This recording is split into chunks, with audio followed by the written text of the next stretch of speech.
लोकसभा चुनाव का अभी आखिरी दौर बाकी है। 1 जून को आखिरी दौर की वोटिंग होगी। इस बीच अलग अलग सट्टा बाजार के आंकड़े सामने आ रहे हैं। देश के सबसे बड़े फौलादी सट्टा बाजार ने भी अपने आंकड़ों का खुलासा कर दिया है। फौलादी सट्टा बाजार ने एनडीए की सरकार बनाई है। अलग अलग राज्यों के हिसाब से सीटों के हार जीत लिखे गए हैं। सोशल मीडिया पर चल रही वायरल पोस्ट के अनुसार फौलादी सट्टा बाजार के मुताबिक उत्तर प्रदेश में सबसे ज्यादा 80 में से 77 सीटें बीजेपी जीत रही है।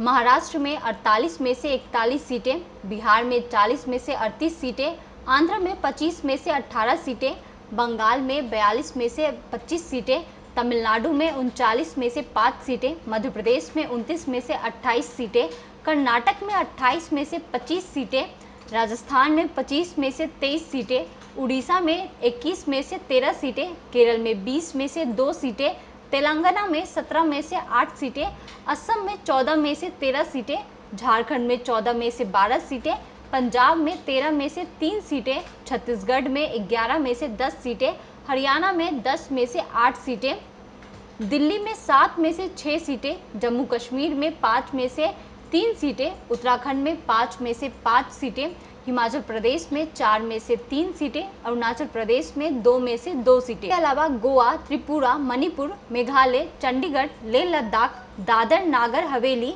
नागालैंड, पौंडीचेरी, मिजोरम और सिक्किम में पूरी सीटें बीजेपी के पक्ष में जाती दिखाई दे रही है। इस तरह फौलादी सट्टा बाजार ने एनडीए के खाते में कुल 411 सीटें आ रही है। फौलादी सट्टा बाजार की ये सीटें सोशल मीडिया पर वायरल हो रही है। इसकी पुष्टि न्यूज लाइव एमपी नहीं करता। वहीं आखिरी चरण की वोटिंग 1 जून को है और 4 जून की काउंटिंग के बाद सीटों का सही गणित सबके सामने होगा।